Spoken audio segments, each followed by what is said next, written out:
I was discussing last night the Bodhisattva doctrine in Mahayana Buddhism and comparing it or relating it to the two great tendencies in Indian spirituality: anti-worldliness or otherworldliness and world affirmation, and showing how the idea that the highest kind of a Buddha is in a certain way a non-Buddha. The highest kind of a Buddha is like an ordinary person.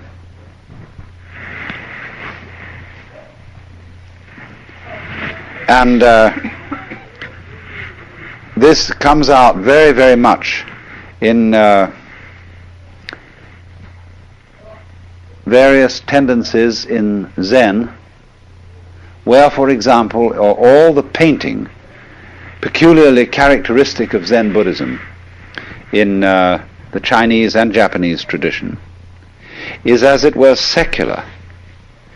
It has a peculiarly non-religious atmosphere. That is to say, the painting of Shingon sect and Tendai sect, as you saw it in the museum today, was religious painting. You could tell at once that the subject matter of these paintings is religious. But with Zen painting, the way of dealing with philosophical and spiritual themes is secular. So that when an artist like Sengai, living in the 17th century Japan, paints the Buddha, there is something slightly humorous about the Buddha. He wears his halo over one ear. There is an informality, a slight raffishness. And so this comes from China, from those great Sung artists like Liang Kai, who painted the sixth patriarch of Zen chopping bamboos, looking like the most extraordinarily unkempt country oaf. So, also, the greatest Zen painting has as its subject matter not really religious themes at all. It uses pine branches, rocks, bamboos, grasses, everything of that kind. And you would never know that these things were icons. Likewise also in poetry, which we will go into more extensively in the future. The superb expression of Zen poetry is derived from the Chinese poet Hokoji, who says, wondrous action, supernatural power, drawing water, carrying fuel.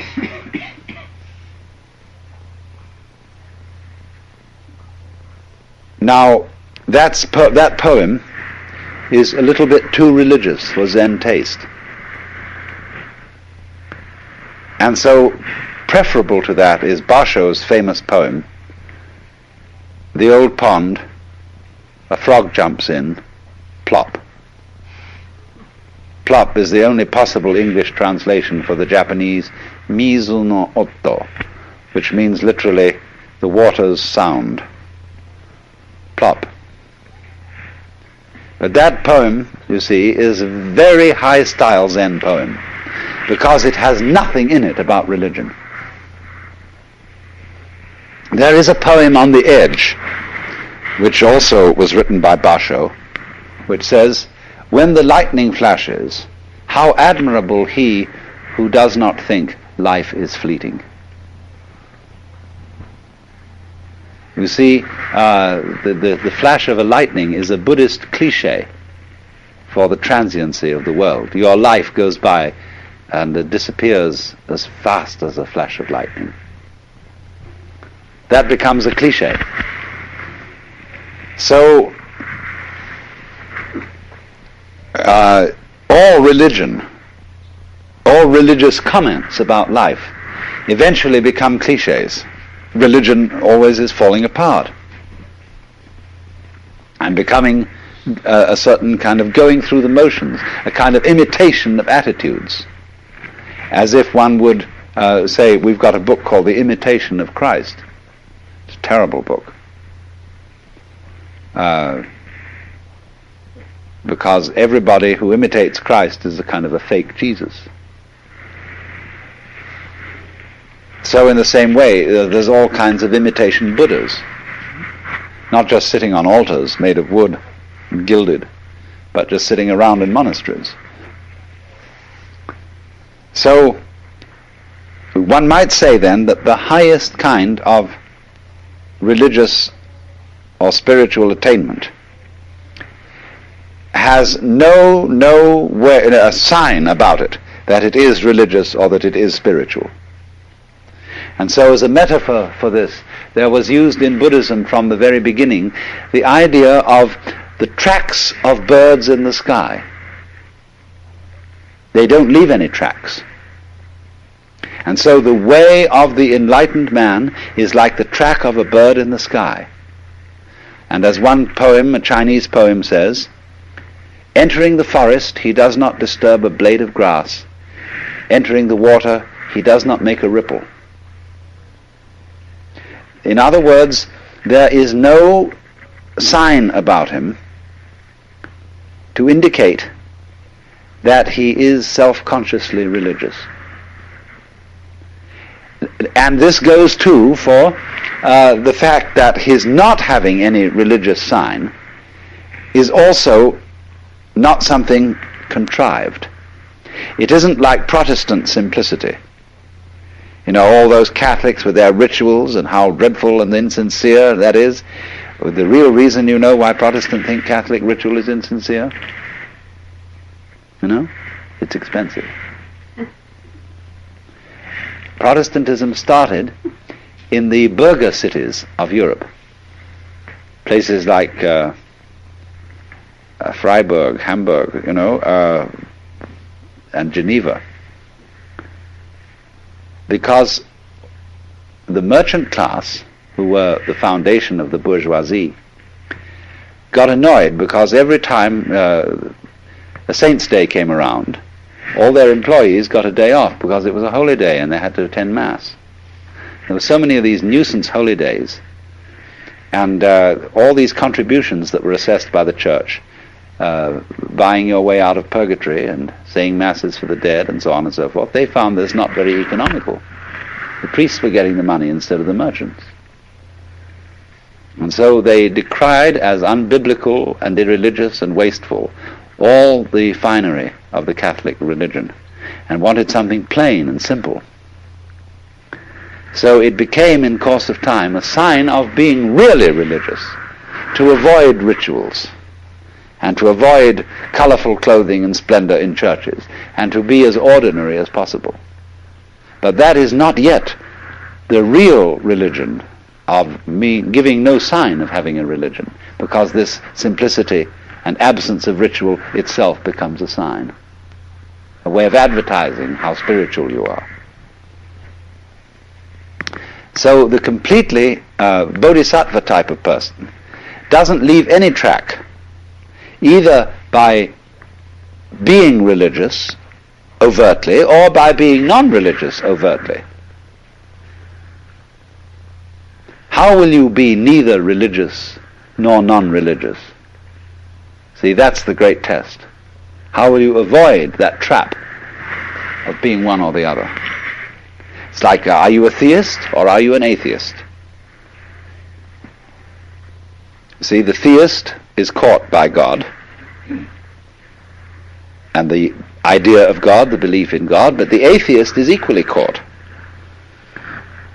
Because an atheist is very often an atheist because he cannot stand the idea that God is watching him all the time. that there is this constant all-seeing eye prying on your most private life, and that there's this, you know how when you're a child in school and you're writing something or doing arithmetic, and the teacher walks around the class and looks over your shoulder. Nobody wants to be watched like that. Even someone who's good at writing or at arithmetic doesn't want somebody looking over their shoulder while they're doing it. It puts you off. It bugs you. So the idea of the Lord God, who is watching us all the time, who is judging everything that we do, puts people off, and they can't stand it. So better be an atheist to get rid of teacher. So, but the atheist, you see, the man who advertises his disbelief in God is a very pious person. Nobody believes in God like an atheist. There is no God, and I am his prophet. So then, the true bodhisattva state is very difficult to pin down as being neither supremely religious nor blatantly secular. And people who think that the height of Buddhism or the height of Zen is to be perfectly ordinary have still missed the point, like the atheist has missed the point. But for this reason, then, there is an element in the art, the painting, the poetry, etc., which has been inspired by this kind of Buddhism. This kind of art where the subject matter is non-religious. Nevertheless, there is something about the way in which this non-religious subject matter is handled that stops you. And you know there's something strange about it. This is how I first became interested in Oriental philosophy and all that kind of thing. I had an absolute fascination for Chinese and Japanese painting, the secular painting, the landscapes, the treatment of flowers and grasses and bamboos. There was something about it that struck me as astonishing, even though the subject matter was extremely ordinary. And I just, as a child practically, I had to find out what was the strange element in those bamboos and those grasses. I was being, of course, taught by those painters to see grass. But there was something in there that one could never pin down, never put your finger on. And that was this thing that I will call the religion of no religion.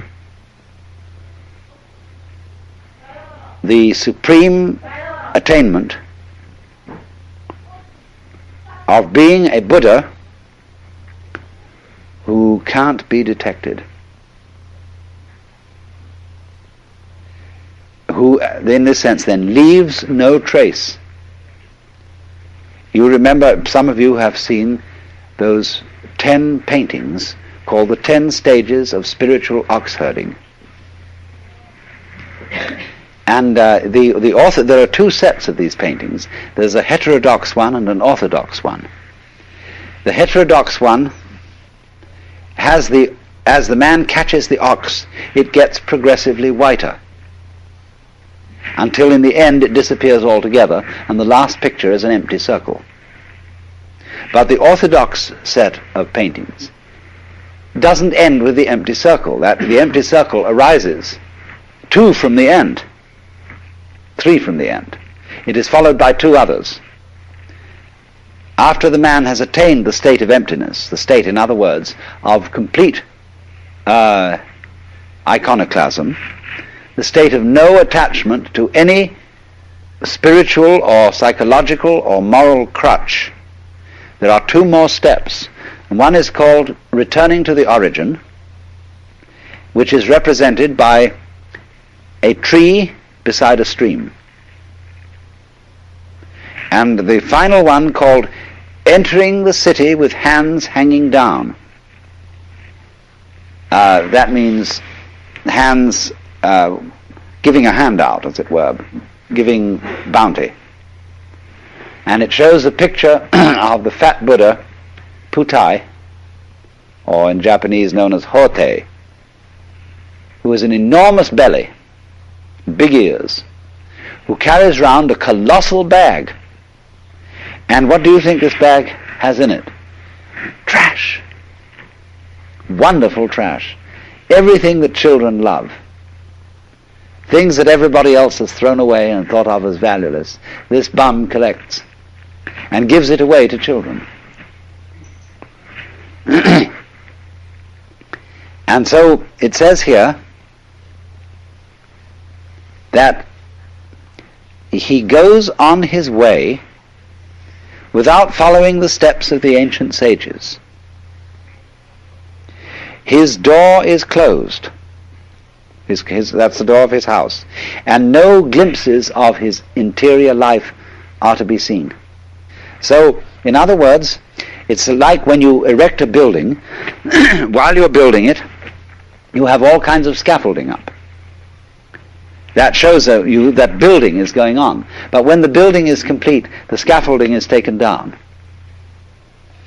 To open a door, as they say in Zen, you may need to pick up a brick to knock at the door. But when the door is open, you don't carry the brick inside. To cross a river, you need a boat. But when you've reached the other side, you don't pick up the boat and carry it. So the brick, the boat, the scaffolding, all these things represent some sort of religious technology or method.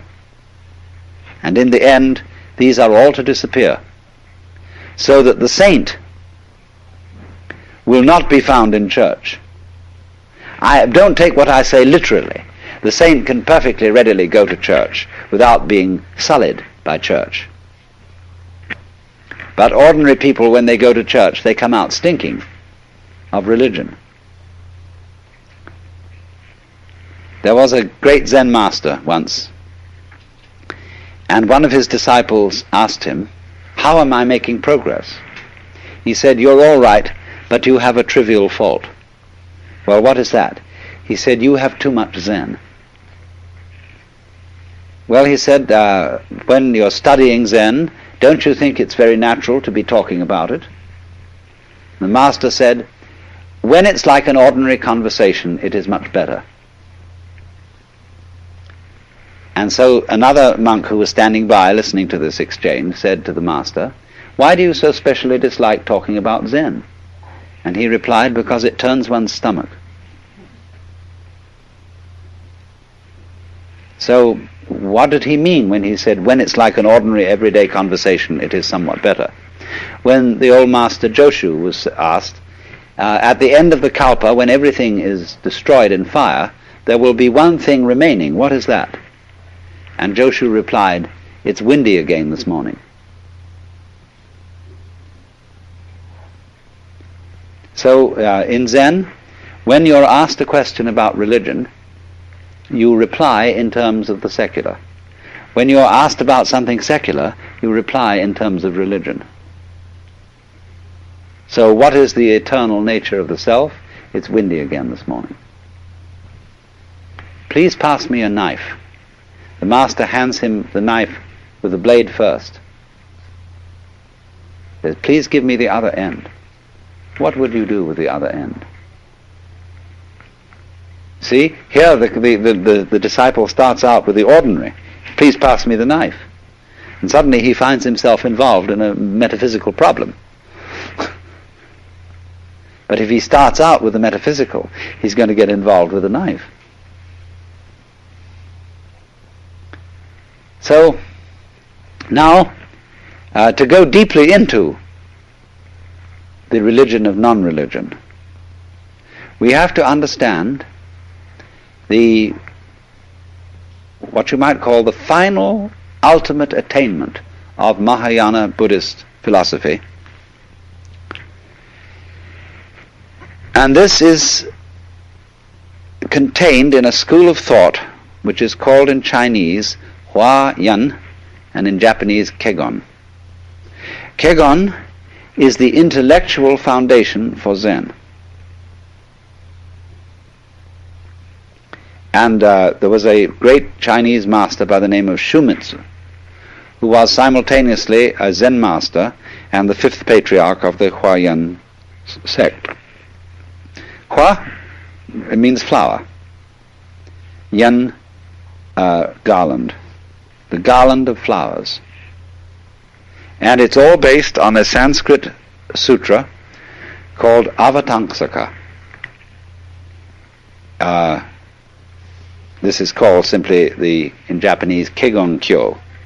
A very big sutra. And the subject matter of this sutra are what are called the four Dharma worlds. And I must explain what these four worlds are so that you get the point.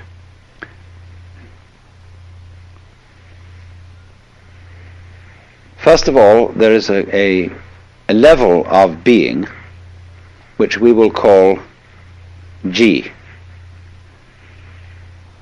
The word Ji, which is Japanese way of pronouncing the Chinese Chur,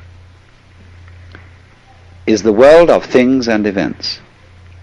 What you might call the common sense world, the everyday world that our senses normally record.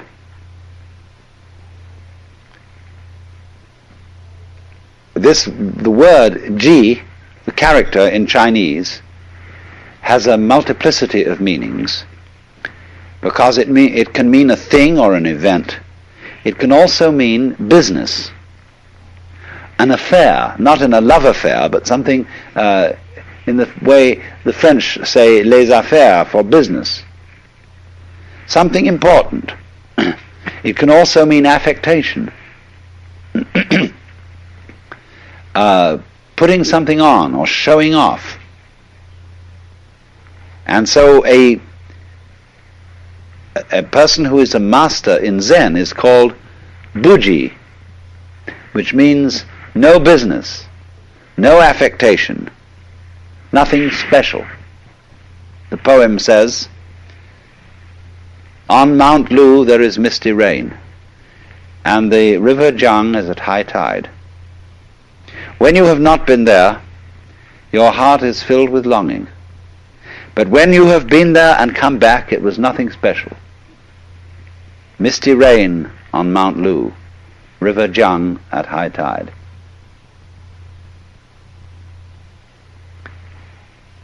But this nothing special is not a way of putting something down. Do you see that? I could say, well, it was nothing special, it didn't really amount to anything. That's one way of saying it was very ordinary. But Buji, just as it doesn't mean it was very ordinary, in the same way that the person who has no religion is really the most religious, you do see? He's not just a common, ignorant moron. He looks like one, but he isn't. And you have to know what he knows in order to see that he isn't and to recognize him for what he is. So nothing special, Buji. It doesn't stand out. It doesn't, as we would say it doesn't stick out like a sore thumb. So the world of Ji then means generally the world of particulars, the world of multiplicity, the world we ordinarily feel we're involved in. So that's the first world. The second world is called the world of Ri. Now Ri, in Chinese, Li, is, as I explained to you when we were discussing the idea of the law of nature, the character means the markings in jade, or the grain in wood, or the fiber in muscle. But in the Huayan philosophy, the word Ri means the universal, underlying all particulars, the one underlying all multiplicity. The unitive principle as distinct from Ji, which is the differentiation principle. So, as it were, it's like this. When you see into the nature of this world, you start from Ji. You start from noticing all the particular things and being baffled by their multiplicity and dealing with the multiplicity of things. But as you go into this, you discover, as you understand things. What do you mean when you understand things? It means you become aware of their relationships to each other, and eventually you see the unity behind them. And it is as if the multiplicity of the world dissolved into unity. You start from noticing all the particular things and being baffled by their multiplicity and dealing with the multiplicity of things. But as you go into this, you discover, as you understand things. What do you mean when you understand things? It means you become aware of their relationships to each other, and eventually you see the unity behind them. And it is as if the multiplicity of the world dissolved into unity. And so here you encounter a problem. I can see the world as a unity. I can see the world as a multiplicity. But how the devil am I going to put the two visions together? If I am to be a practical success in business, in family life, and so on, I have to observe the world of particulars. It's particulars that matter. I have to know chalk from cheese. But if I become a saint, a monk, or a hermit, then or even perhaps a poet or an artist, I will forget about the practical matters and contemplate the unity, the secret meaning underlying all events. But then all those practical people are going to say to me, you're falling down on the job. You've escaped from life. Because they feel that the world of particulars is the real world. But the other guy says, no, your particulars are not real. You make a success of things, yes, but it's completely temporary. You think you're an important person, that you're really contributing to human life. But actually, your success in doing this sort of thing lasts for a few years, and then you fall apart like everybody else does. Where's your success now? When you're dead, what happened to the millions of dollars you made? Where are you? They're all gone. So that isn't real from the standpoint of the person who concentrates on the unity. So then, to perfect our understanding, we have to go to the third of these worlds, which is called Ri Ji Mu Ge. Now, that means between Ri, the unity, and Ji, the particulars, Mu, there is no, Ge, block. That means the world of the universal and the world of particulars are not incompatible. Let's take two very different things and see how they can be united. Take shape and color. Never in a million years can you, with a black pencil that can draw shapes, make red.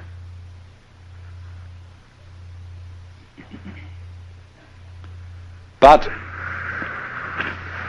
if you have red, you can draw a circle. You can draw a red circle, even though the circle shape and the red color will never be the same. Yet red circle, they go beautifully together. So think of circle as G and red as Ri. The circle is the particular, the color is the universal. They go together. So then we might say the properly rounded out person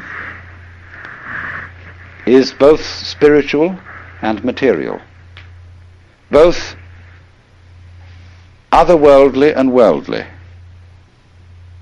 This is the supreme attainment of a human being, to be both. Don't get one-sided. A person who is what you might call just a materialist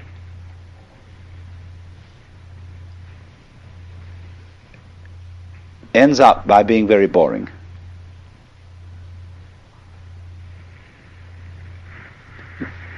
It's you know, you can live the successful life of the world and you can own every kind of material refinement. You can have the most beautiful home, delicious food, marvelous yachts and cars and everything. But if you have no touch of mysticism, it eventually is all perfectly boring, and you will get tired of it. Then on the other hand, there are people who are purely spiritual,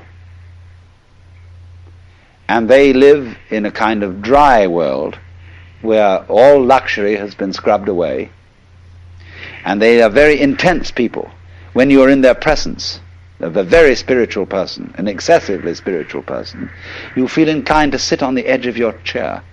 You are not at ease, because you know the eye of judgment is looking through you and going down into your very soul and finding that you're just a scallywag after all. And here's this absolutely sincere, this dreadfully honest and unselfish person. This is something which is always puzzling to people brought up in a Western environment, because great spiritual people are often very, very sensuous, because they can't be materialists in the ordinary sense. They can't be straight, open sensualists, because for them the world is too wonderful for that. Any human being is too marvelous to be treated as just a kind of sexual object. They may be very much a sexual object, but so marvelous, you have to stop with it and really go into the whole of that marvelous, wonderful personality. So there is a trouble, it keeps coming up for the West. When you go to church and you suddenly go to a church where there's a marvelous clergyman, and you think he is the very exemplar of life, and you idealize him, and then suddenly there develops a frightful scandal that he has an affair with his secretary, and you think all is lost, that the faith has been sold out, that everything's going to rack and ruin, because he was not purely spiritual. And he himself may be terribly confused and worried about this, because in our world, you see, we make the spiritual and the material mutually exclusive. But Ri-ji Mu-ge, this third world, means that between the spiritual and the material there is no obstruction. So we might say this would sound as if it were the highest level, but there's one more to come, which is called Ji-ji Mu-ge. This means then suddenly Ri has disappeared, but between Ji and Ji there is no obstruction. Between one event and any other event or events there is no mutual exclusiveness. Shall I put it that way? This is the doctrine, the highest doctrine of Mahayana Buddhism, which you could call the doctrine of the mutual interpenetration of all things, or the mutual interdependence of all things. And its symbol is what is called Indra's net, that is used in the Avatamsaka Sutra. Imagine at dawn a multidimensional spider's web covered in dew. A vast, vast spider's web that is the whole cosmos, and is not only a kind of a flat thing, but a solid thing, and as solid in 4, 5, 6, and n dimensions, covered with jewels of dew, all of which have rainbow coloring, and every drop of dew contains in it the reflection of every other drop of dew. And since every drop of dew contains the reflections of all the others, each reflected drop of dew contains the reflections, you see, of all the others, and so ad infinitum. Now this is the Mahayana vision of the world, which is to say, this is relativity, that whatever exists in this world and is characterized as something particular, as a thing, as an event, as something or other, you see, as a unit, this does not exist without all other such things and events. So that you might say any one event implies all events. And all events, the total universe, past, present, and future, depends on every single member. In other words, you may say, I can understand that I depend on this whole universe. There could not be me unless there was everything else. It is harder to see the corollary of that the whole universe depends on you. You might say, well, how can that be? Because I come into being, and then I go out of being, and before I was born, I'm sure the universe was here, and after I die, I'm sure it will go on. How can you say then that the whole thing depends on me? Very simply, it depends on supposing you're dead, and we're talking about someone in the past. Let's say we're talking about Socrates.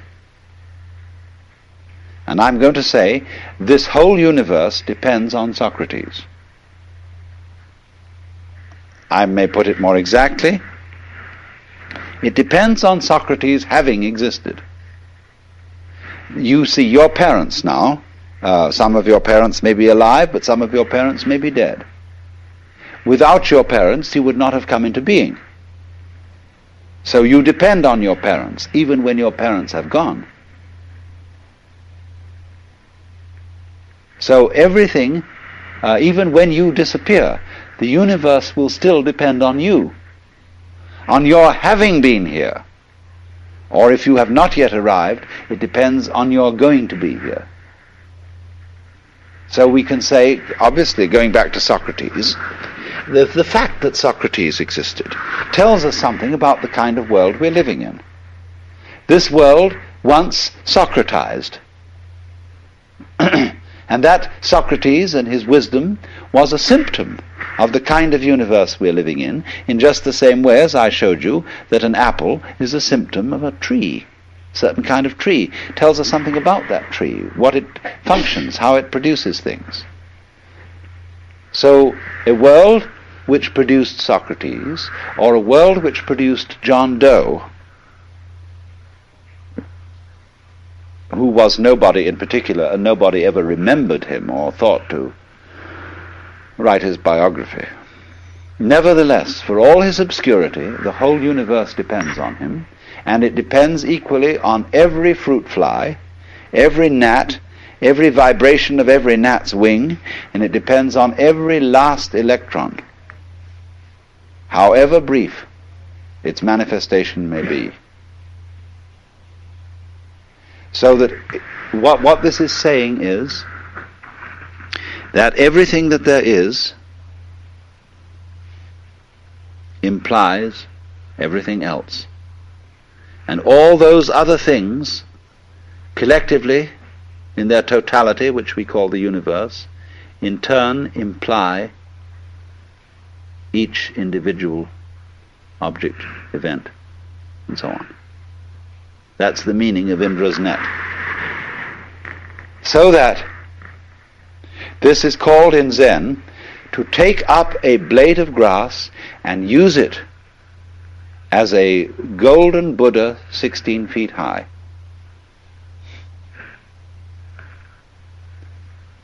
When you have a chain and you pick up a link, all the other links come up with it.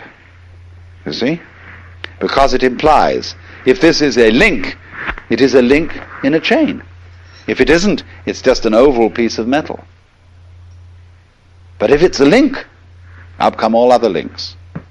So if you are an event, every event, there's no such thing as a single event. The only possible single event is all events whatsoever. That could be regarded as the only possible atom. The only possible single thing is everything. But the things that we call things all imply each other. We know what we are only in relation to what we aren't.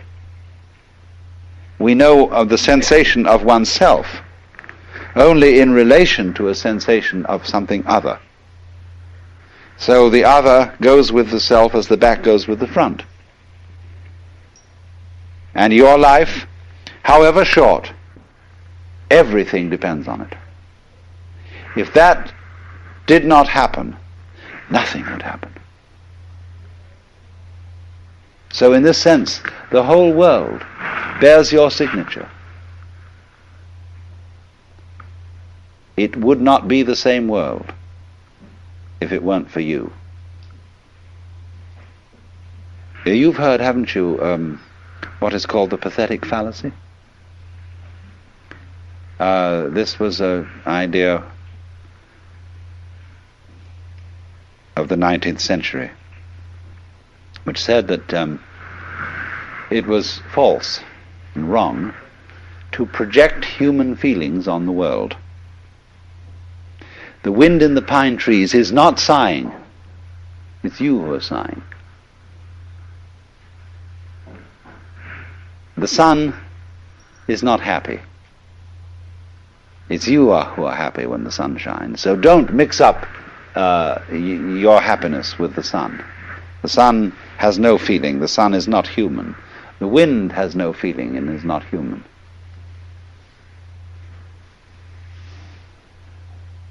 The poet says, the moon doth with delight look round her when the heavens are bare. And the logician says, no, the poet looks round with delight at the moon in the bare heavens. How awful. I mean, if that's the point, you see, better not say any poetry, just have prose. But actually the moon does look round with delight when the poet looks round with delight, because the world of which one symptom is the moon is the same world of which another symptom is the poet. They go together. A world where there is a moon implies a world where there is a poet. A world where there is a poet implies a world where there is a moon. So in this sense, the moon can be said to look round with delight through the agency of the poet. Because you can't separate poet and moon. Just as you can't separate head and feet without destroying the unity of the body. So in that sense then, this whole world is a human world. And we should not take the silly attitude or philosophy called the philosophy of the pathetic fallacy, which says outside our skins it's all inhuman and dumb and blind force, and only inside the skin is there the human world. All this world is human, because it depends not only on the existence of humanity in general, but on the existence of Mary Smith in particular. So the whole world is covered, as it were, with your personal signature. But at that moment when you suddenly seem to be everything, and to be Mr. A, you suddenly see the obverse of this, that your particular personality is nothing at all without everything else, without everybody else. I need, in order to be Alan Watts, I need every single other human being and the uncontrollable otherness of all those other human beings that I can't do anything about. They are going to be themselves whatever I do. And yet at the same time, I depend on all their difference from me, and yet they all depend likewise on me. So that I'm in a very funny position. The moment I would be egoless and say, I'm nothing without you, then suddenly I find I'm the kingpin. They all depend on me. Then suddenly, when I get swelled-headed about being the kingpin, I find I'm nothing at all without them. So everything keeps going blip, blip, blip, blip. In other words, the moment you think you've got it in one state, it transforms itself into the other. That's the Jiji Muge. Now in Jiji Muge, you see, you've got a vision of the world in which everybody is boss and nobody is boss. There is no one boss who governs the whole thing. It takes care of itself. It's a colossal democracy. But yet every man and every uguisu and every snail is king in this world. And at the same time is commoner. And that's how it works. And there is no great king, although in Hinduism they have an idea, a very strange one to us, called Ishvara. Ishvara means the supreme personal God, the top being in the Deva world. And many Buddhists believe that there is such a God. There is a ruler of the universe, but he is lower than a Buddha, because in the course of the endless cycles, Ishvara will dissolve into nothing. All gods, all angels are within the round of being. It's a very curious idea to our minds, and therefore, although Buddhists believe in God in that sense, they don't take it importantly. There are no shrines in Buddhism to Ishvara.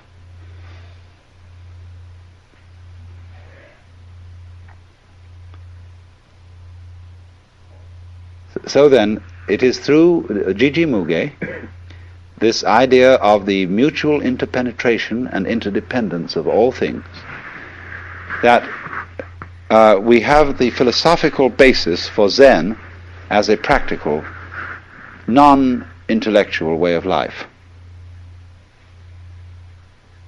Because of the realization that the most ordinary event, the charcoal brazier, the mat, soup for dinner, sneezing, washing your hands, going to the bathroom, everything, all these so-called events, separate events, imply the universe.